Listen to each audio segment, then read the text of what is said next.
सभी भक्तों और ईश्वर की संतानों को मेरा कोटि कोटि प्रणाम। बाबा भोले सबका कल्याण करें तथा सबकी मनोकामनाओं को पूर्ण करें, ऐसी आशा है और बाबा भोले से प्रार्थना है। हम श्री रुद्र संहिता के पंचम खंड का अध्ययन कर रहे हैं। आज 41वां अध्याय शुरू करेंगे। शुरू करने से पहले ओम नमः शिवाय, हर हर महादेव। 41वां अध्याय तुलसी द्वारा विष्णु जी को शाप। व्यास जी बोले, हे संत कुमार जी, भगवान विष्णु ने पतिव्रता स्त्री तुलसी को किस प्रकार अपने अधीन कर लिया, किस प्रकार पवित्र पतिव्रता धर्म का पालन करने वाली देवी तुलसी एकाएक धर्म से विमुख होकर अधर्म का आचरण करने लगी। कृपा इस कथा का मुझे विस्तार से वृतांत बताएं। व्यास जी के प्रश्न को सुनकर संत कुमार जी बोले, हे महामुनि, देवताओं का हित का सदा ध्यान रखने वाले भगवान विष्णु ने अपने आराध्य भगवान शिव की आज्ञा पाकर उनके द्वारा बताए गए कार्यों को पूर्ण करना अपना अध्यय माना। तब तुरंत वे ब्राह्मण का वेश धरकर शंखचूड़ से उसका कवच ले आए। तत्पश्चात वे अति शीघ्र दैत्यराज शंखचूड़ के नगर की ओर चल दिए। भगवान विष्णु ने दैत्येंद्र के नगर के समीप पहुंचने से पहले ही अपना रूप बदल लिया। उन्होंने शंखचूड़ का रूप धारण कर लिया। फिर वे देवी तुलसी के पास पहुंचे। अपने पति शंखचूड़ के को सामने पाकर देवी तुलसी फूली नहीं समाई, वह उनके गले लग गई। उसकी आंखों में अश्रुधारा बह रही थी। उसने अपने स्वामी को सिंहासन पर बैठाकर उनके चरणों को धोया और युद्ध का समाचार पूछा। शंखचूड़ का रूप धारण किए हुए भगवान विष्णु बोले, हे प्रिय, युद्ध के मध्य में ही ब्रह्मा जी ने मेरे और भगवान शिव के बीच संधि करा ली, इसलिए मैं वापस आ गया। भगवान शिव भी वापस कैलाश पर्वत चले गए। ये कहकर उन्होंने देवी तुलसी की जिज्ञासा को शांत कर दिया। तत्पश्चात शंखचूड़ भगवान विष्णु तुलसी के साथ आनंद पूर्वक रमन करने लगे और तुरंत झूठ की हांडी रोज नहीं चढ़ती। एक दिन देवी तुलसी को ज्ञात हुआ कि उसके साथ रमन करने वाला पुरुष उसका पति शंखचूड़ नहीं बल्कि कोई और है। ये पता चलते ही देवी तुलसी आत्मग्लानि से भर उठी। उन्हें स्वयं से घृणा होने लगी। वे क्रोध से वेश बदले श्री विष्णु पर फट पड़ी। उन्होंने श्री विष्णु से पूछा, तू कौन है? मुझे सच सच बता, क्यों तूने मुझ जैसी पतिव्रता स्त्री का पतिव्रत धर्म नष्ट कर दिया? मैं तुझे नहीं छोड़ूंगी। ये वचन सुनकर विष्णु भगवान ने भयभीत होकर अपने स्थान पर अपनी एक मूर्ति बना दी ताकि देवी तुलसी उनके विषय में कुछ न जान पाए। परंतु तुलसी ने उनके पच्चिन्हों से विष्णु जी को पहचान लिया।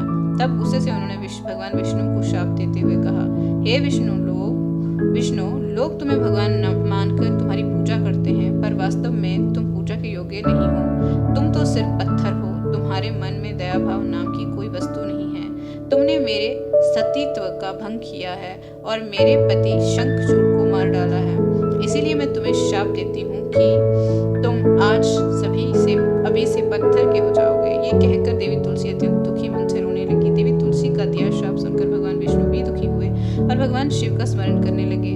विष्णु जी की पुकार सुनकर भक्तवत्सल भगवान शिव वहां प्रकट हो गए। उन्हें देखकर देवी तुलसी और विष्णु जी ने हाथ जोड़कर प्रणाम किया। तब वे देवी तुलसी को समझाने लगे। उन्होंने तुलसी को समझाया कि देवी तुलसी, ये तो पूर्व निश्चित था। शंखचूड़ को मिले शाप के फल स्वरूप उनका जन्म दानव कुल में हुआ और इसी कारण उसे मेरे हाथों मृत्यु प्राप्त हुई है। देवी, तुम्हारी मनोस्थिति मैं समझ सकता हूँ, परंतु ये संसार नश्वर है, अतः तुम अपने द्वारा की गई तपस्या का फल लो और इस शरीर को त्याग दो। मेरे आशीर्वाद के फल स्वरूप तुम्हें दिव्य देह की प्राप्ति होगी। तुम्हारी श्रीहरि में विशेष प्रीति होगी। इस शरीर को त्यागने के पश्चात जब तुम नया शरीर धारण करोगी तो तुम गंडकी नाम की नदी होगी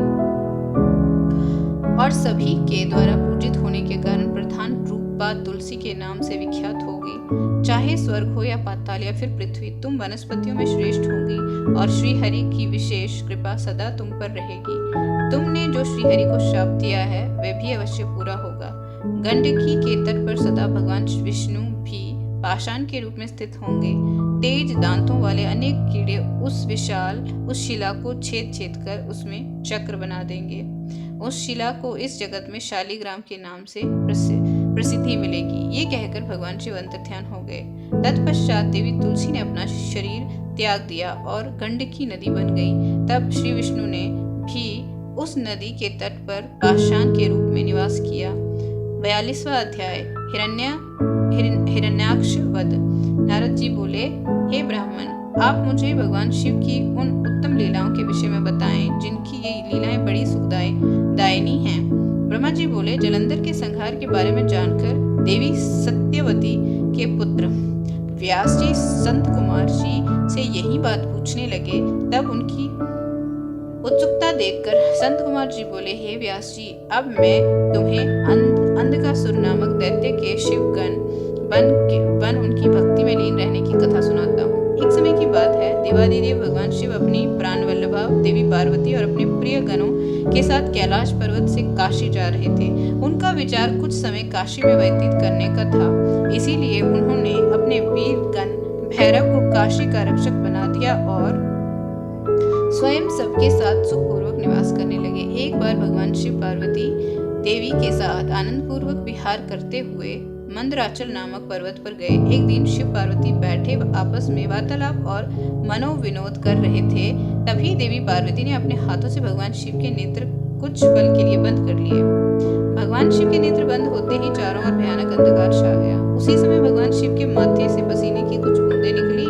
जैसे ही वे बूंदें धरती पर गिरी, तब तुरंत एक जटाधारी काला विकृत डरावना राक्षस वहां उत्पन्न हो गया और वे जोर जोर से हंसने लगा। उसकी भयानक आवाज सुनकर देवी पार्वती एकदम चौंक गई और एकाएक उनके सामने ये भयानक जीव कहां से प्रकट हो गया है। तब देवी पार्वती ने भगवान शिव से पूछा, हे स्वामी, ये भयानक पुरुष कौन है? ये सुनकर भगवान शिव मुस्कुराते हुए बोले, हे देवी, ये आपका पुत्र है। जब आपने मेरी आंखें बंद की, उसी समय मेरे माथे से कुछ पसीने की बूंदें गिरी, उसी से ये प्रकट हुआ है। ये जानकर कि वे पुरुष उनका पुत्र है, देवी बड़ी प्रसन्न हुई। भगवान शिव ने उसका नाम अंधक रख दिया। उसी समय हिरण्येत्र नामक का एक राक्षस पुत्र प्राप्ति की कामना मन में लेकर वन में घोर तपस्या कर रहा था। उसकी तपस्या से प्रसन्न होकर भगवान शिव उसे वरदान देने के लिए गए। उसने भगवान शिव से एक बलवान और वीर पुत्र की प्राप्ति की इच्छा प्रकट की। भगवान शिव ने कहा, हे हिरण्येत्र, मेरा पुत्र अंधक बड़ा ही वीर और बलवान है। तुम चाहो तो मैं तुम्हें सौंप सकता हूँ। भगवान शिव को पुत्र को अपना पुत्र बनाने के लिए वह राक्षस व्यग्र हो उठा। उस पुत्र को प्राप्त कर हिरण्येत्र बहुत प्रसन्न हुआ और उसे गले से लगा लिया। भगवान शिव पुत्र अंधक को हिरण्येत्र को सौंपकर अपने धाम चले गए। हिरण्येत्र अपने पुत्र अंधक को साथ लेकर अपने घर लौट आया और उसको बहुत लाड प्यार से पालने लगा। तत्पश्चात हिरण्येत्र ने, जिसे हिरण्याक्ष भी कहा जाता है, पृथ्वी लोक और पाताल लोक के राज्यों को जीतकर अपने राज्य में मिला लिया। दैत्यों के राजा उस हिरण्याक्ष के आतंक से तीनों लोग कांपने लगे। यहाँ तक कि देवता भी व्याकुल और भयभीत हो गए। उन्होंने भगवान विष्णु को वराह रूप धारण करके पाताल लोक भेजा। क्रोधित श्री हरि ने हिरण्याक्ष का वध सुदर्शन चक्र से कर दिया। तत्पश्चात अंधक का राज्याभिषेक करवाया। सभी देवता भयमुक्त होकर बड़े प्रसन्न हुए और भगवान शिव की जय जयकार करने लगे। भगवान श्री हरि विष्णु आशीर्वाद देकर अपने वैकुंठ धाम को चले गए। अपने भाई हिरण्याक्ष के वध का समाचार पाकर उसका भाई हिरण्याकशिपु क्रोधित हो उठा और उसने भगवान विष्णु से बैर बांध लिया। 43वां अध्याय हिरण्याकशिपु की तपस्या और नरसिंह द्वारा उसका वध। संत कुमार जी बोले, हे व्यास जी, वराह रूपधारी श्री हरि विष्णु द्वारा अपने भाई हिरण्याक्ष का संहार किए जाने से हिरण्याकशिपु बहुत दुखी और क्रोधित हो तो था ही, अतः उसने अपनी असुर सेना को देवताओं का संहार करने की आज्ञा दी तथा अपनी विष्णु भक्त प्रजा को भी दंड देने के लिए कहा। तब आज्ञा पाकर स्वामी भक्त असुरों ने देवलोकों का विनाश कर दिया। उनके आतंक से देवता स्वर्ग छोड़कर भाग खड़े हुए। हिरण्याकशिपु के राज्य में उसकी प्रजा का बहुत डराया जाता था। सबने भक्ति का मार्ग छोड़ दिया था। विष्णु भक्तों की खैर नहीं थी। एक दिन हिरण्याकशिपु अपने वृद्ध भाई हिरण्याक्ष को जलांजलि देकर उसकी स्त्री और बच्चों से मिला और उन्हें सांत्वना दी। दैत्यराज हिरण्याकशिपु के मन में विचार आया कि यदि मैं अजर अमर अजय और हो जाऊं और मेरा कोई प्रतिद्वंदी ना रहे तो कोई भी मुझे हरा नहीं सकेगा। और तब उस सभी मुझसे झुककर प्रणाम करेंगे। ये सोचते ही हिरण्याकशिपु मंदराचल पर्वत पर जाकर घोर तपस्या करने लगा। तपस्या हेतु वे एक पैर के अंगूठे पर खड़ा था, सिर के ऊपर दोनों हाथ जोड़े आसमान की ओर देखते हुए वे घोर तपस्या कर रहा था। उधर जब हिरण्याकशिपु तपस्या में लीन था तो देवताओं ने असुरों से अपना राज्य छीन लिया। वे आनंद पूर्वक अपना राज्य करने लगे। हिरण्याकशिपु की तपस्या का तेज दिन प्रतिदिन बढ़ता ही जा रहा था। उसके तप की अग्नि से देवता तप्त हो उठे और भयभीत होकर ब्रह्मा जी के पास गए। तब सब देवताओं ने हाथ जोड़कर ब्रह्मा जी को प्रणाम किया। तत्पश्चात उन्होंने बताया कि ये प्रभु दैत्यराज हिरण्याकशिपु की तपस्या के तेज से सब लोग भयभीत हो रहे हैं। आप कृपा करके हमें भयमुक्त कीजिए। सब देवताओं की प्रार्थना सुनकर ब्रह्मा जी हिरण्याकशिपु को वर्ण देने के लिए उस स्थान पर गए जहाँ वे तपस्या कर रहा था। वहां जाकर उन्होंने हिरण्याकशिपु से कहा, वत्स, मैं तुम्हारी तपस्या से बहुत प्रसन्न हूँ। तुम जो चाहो मांग सकते हो, मैं तुम्हारी मनोकामना अवश्य ही पूरी करूंगा। ब्रह्मा जी के ये शुभ वचन सुनकर हिरण्याकशिपु ने आंखें खोल दी और हाथ जोड़कर सामने खड़े ब्रह्मा जी को प्रणाम किया। तत्पश्चात वे बोला, हे प्रजापति, हे पितामह, मैं चाहता हूँ कि मुझे कभी भी मृत्यु का भय ना हो। मैं किसी अस्त्र शस्त्र पाश वज्र सूखे पेड़ पर्वत जल अग्नि से ना मरूं। देवता दैत्य मुनि सिद्धवर अथवा सृष्टि की कोई भी रचना मेरा वध ना कर सके। दिन रात स्वर्ग नर्क पृथ्वी पाताल अंदर बाहर कहीं भी किसी भी समय मेरी मृत्यु ना हो सके। ब्रह्मा जी ने प्रसन्न होते हुए तथास्तु कर दिया। तुम्हें तुम्हारे अभीष्ट फलों की अवश्य प्राप्ति होगी। जो वरदान तुमने मांगा है वह अवश्य फलीभूत होगा। तुमने 96,000 वर्षों की तक तपस्या कर मुझे प्रसन्न किया है। तब अब तुम सुखपूर्वक राज्य करो। अपनी इच्छित वरदान पाकर दैत्यराज हिरण्याकशिपु बहुत प्रसन्न हुआ और हाथ जोड़कर ब्रह्मा जी की स्तुति करने लगा। तत्पश्चात ब्रह्मा जी अंतर्ध्यान हो गए। हिरण्याकशिपु अपने घर वापस चला गया। वहां पहुंचकर उसके मन में यह विचार आया कि अब मैं अमर हो गया हूँ, अब कोई भी मुझे नहीं मार सकता, इसीलिए अब मुझे अपने राज्य का विस्तार करना चाहिए। ये विचार मन में आते ही उसने तीनों लोगों पर अपना अधिकार स्थापित करने का निर्णय किया। उसने देवताओं से भयंकर संग्राम किया और उन्हें हरा कर उनके राज्य पर अधिकार कर लिया। देवता अपने प्राणों की रक्षा हेतु वहां से भाग खड़े हुए और भगवान श्री हरि विष्णु के पास गए। भगवान श्री हरि के पास पहुंचकर देवताओं ने उन्हें अपनी व्यथा सुनाई और उनसे अपनी पीड़ा और कष्टों को दूर करने की प्रार्थना की।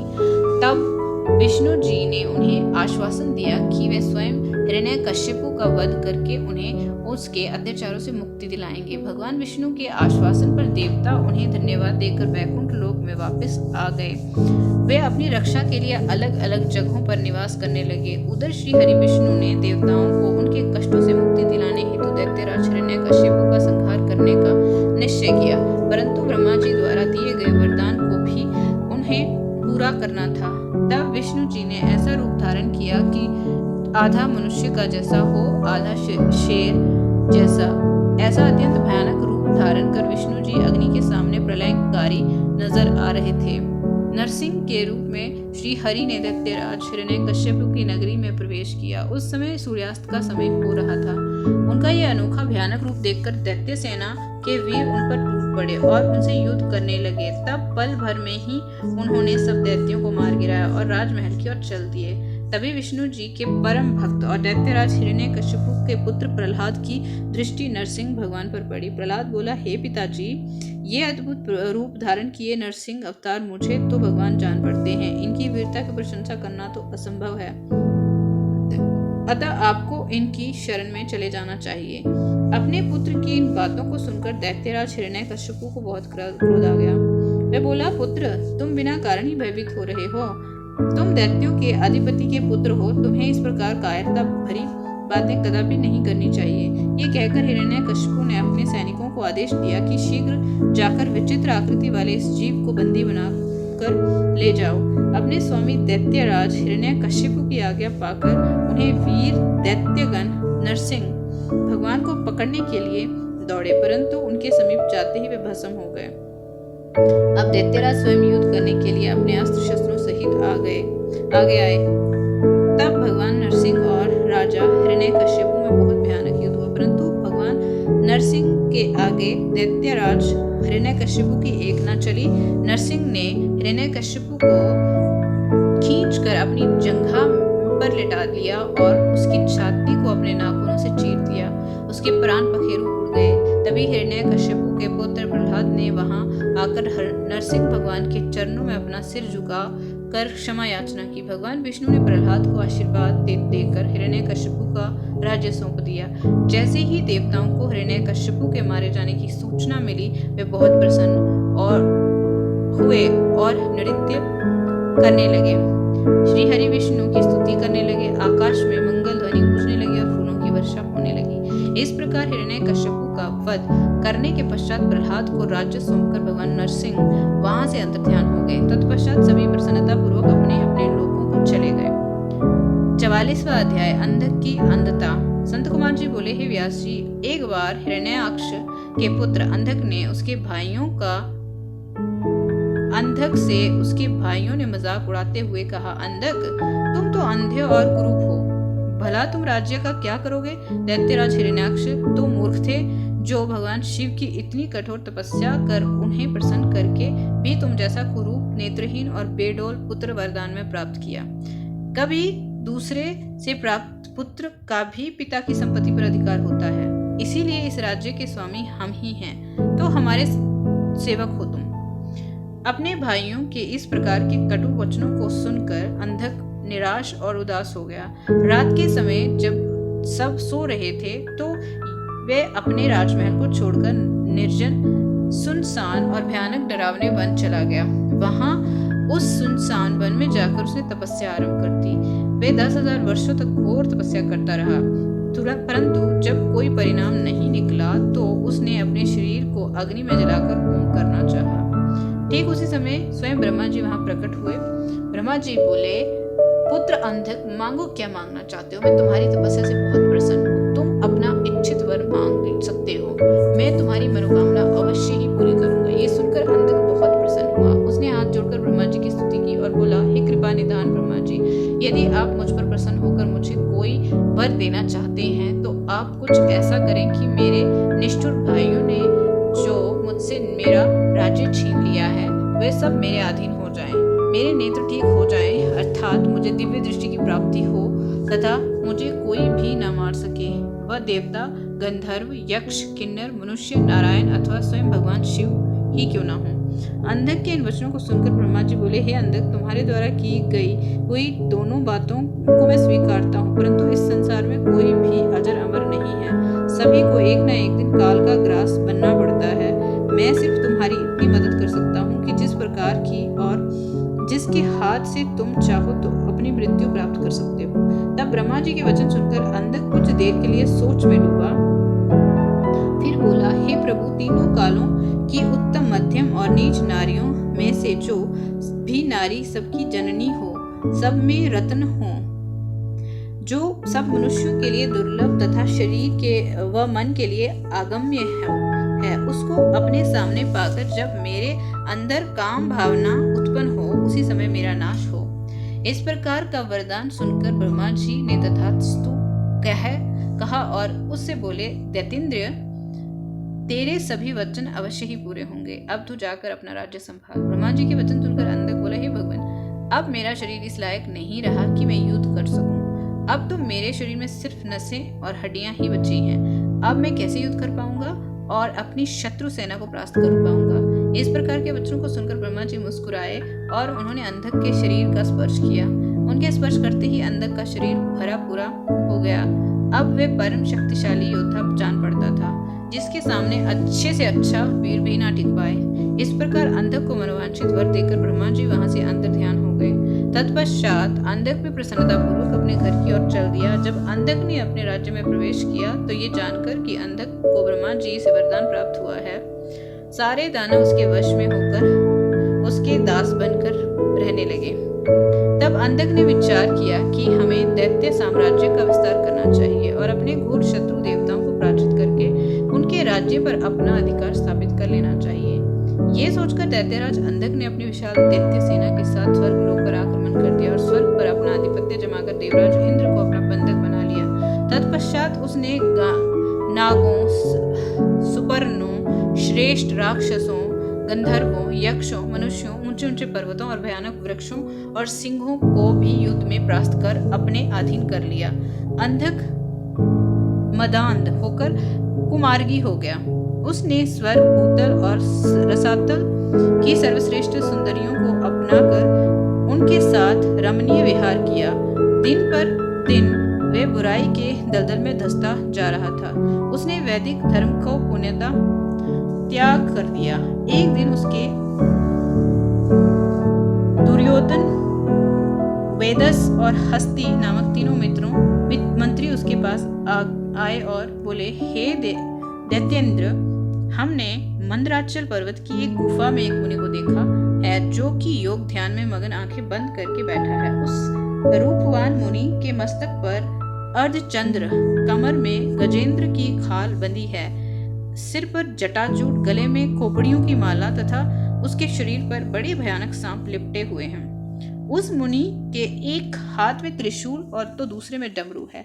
अपने गौर अंगों पर उसने भस्म लपेट रखी है। उस तपस्वी का वेश बड़ा ही अद्भुत है तथा साथ ही एक विकराल वानर अनेक आयुधों को धारण कर किए उस तपस्वी की रक्षा कर रहा है। वहीं उनके पास में एक सफेद रंग का बैल बंधा हुआ है। उस तपस्वी के पास एक सुंदर रत्न स्वरूपा नारी बैठी है जो संपूर्ण शुभ लक्षणों से युक्त है। उसका रूप बड़ा मनोहारी है जो सभी के मन को मोह लेता है। उसने सुंदर मूंगे, मोती, मणियों और सोने के रत्न जड़ित आभूषणों को धारण किया हुआ है। वे इतनी रूपवती है कि जो उसे एक बार देख लेता है उसकी आंखों का होना सफल हो जाता है। उस परम सुंदरी को एक बार देख लेने के बाद संसार की अन्य किसी स्त्री को देखने की आवश्यकता ही नहीं पड़ेगी। स्वामी, आप इस स्त्री लोक के अधिपति हैं। आपके पास इस संसार की सबसे बहुमूल्य और अमूल्य धरोहर है। ऐसी परम सुंदरी रूपवती नारी को भी आपके अनमोल राज्य की शोभा बढ़ानी चाहिए। अतः आप हमारे साथ चलें और उस सुंदरी को यहाँ ले आएं। अपने वीर मंत्रियों के इस प्रकार के वचन सुनकर दैत्येंद्र अंधक बहुत प्रसन्न हुआ और उसके मन में उस सुंदर नारी को देखने की इच्छा बलवती हो गई। उसने अपने मंत्रियों को आदेश दिया कि तुम शीघ्र वहां जाकर उस तपस्वी से उसकी सुंदर स्त्री को मांगकर मेरे पास ले आओ। अपने स्वामी दैत्यराज अंधक की आज्ञा पाकर वे तीनों मंत्री पुनः उसी स्थान पर गए और भगवान शिव से बोले, हे महातपस्वी ब्राह्मण, हमारे स्वामी दैत्यराज अंधक आपकी भार्या की सुंदरता के विषय में जानकर उन पर मोहित हो गए हैं और उन्हें अपनी पटरानी बनाना चाहते हैं। आप सहर्ष उन्हें हमें सौंप दें। उनके ऐसे वचनों को सुनकर शिवजी को बहुत क्रोध आया, परंतु वह फिर भी सिर्फ इतना ही बोले, दैत्यो, ये मेरी भार्या है। ये स्वयं शक्ति संपन्न और सिद्धि रूपा है। देवी स्वयं अपने भक्तों के कष्टों को दूर करती हैं। आप अपनी परेशानी इन्हें बताएं कि अवश्य ही आपके दुखों को दूर करेंगी। भगवान शिव के ये वचन सुनकर क्रोधित और मंदाद दैत्य और कुछ न बोले और वहां से वापस आ गए। तब दैत्यराज अंधक को उन्होंने वहां घटित हुई सारी बातें बढ़ा चढ़ाकर बताई, जिन्हें सुनकर दैत्येंद्र का क्रोध 7वें आसमान पर चढ़ गया। तब वह मूढ़ बुद्धि दैत्य सुंदरी को देखने के लिए आतुर हो उठा। उसने स्वयं वहां जाकर उस रत्नों में सर्वश्रेष्ठ रत्न को अपने साथ लाने का निश्चय किया। 45वां अध्याय। संत कुमार जी बोले, हे व्यास जी, जब इस प्रकार अंधक के उन तीनों मंत्रियों ने वहां आकर अंधक को सब बताया, तब क्रोधित होकर वह स्वयं वहां जाने को आतुर हो गया। तब मदिरा पान करके वह अपनी विशाल सेना को साथ लेकर मंदराचल पर्वत की ओर चला गया। वहां रास्ते में उसकी मुठभेड़ भगवान शिव के वीर गणों से हुई। उनमें बड़ा भारी युद्ध हुआ। शिव गणों ने दैत्य सेना को मार मार कर वहां से भगा दिया।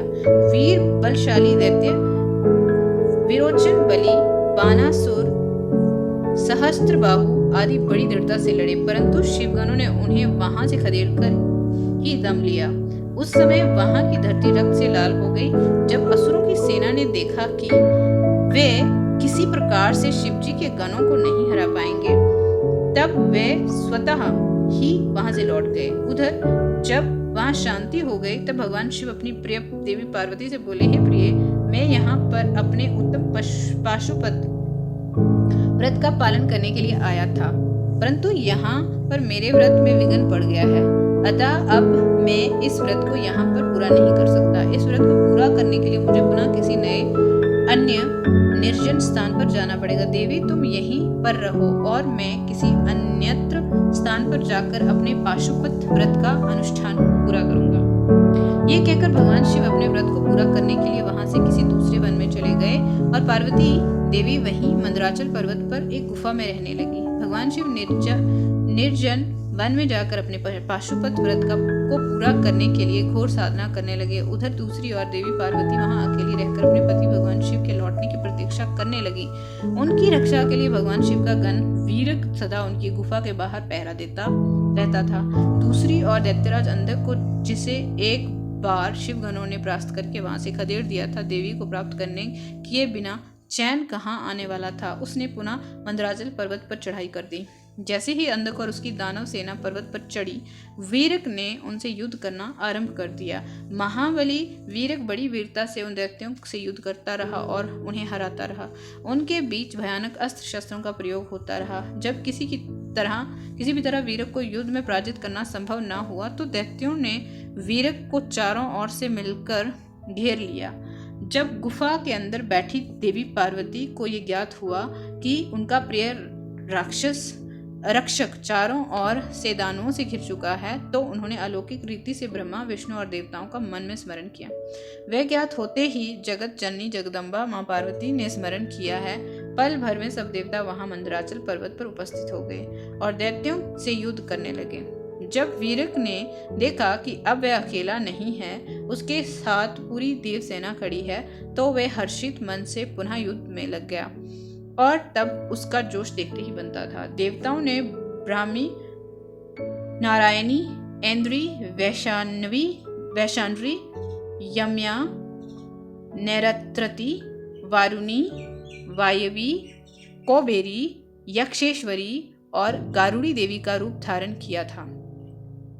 अनेकों आयुधों से सुसज्जित होकर वे युद्ध कर रहे थे। इस प्रकार इस भीषण युद्ध को चलते चलते कई हजार वर्ष बीत गए।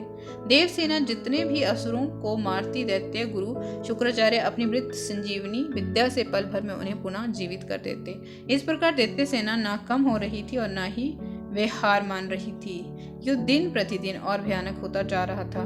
भगवान शिव भी अपना पाशुपत व्रत पूरा करके वहां मंदराचल पर्वत पर वापस आ गए।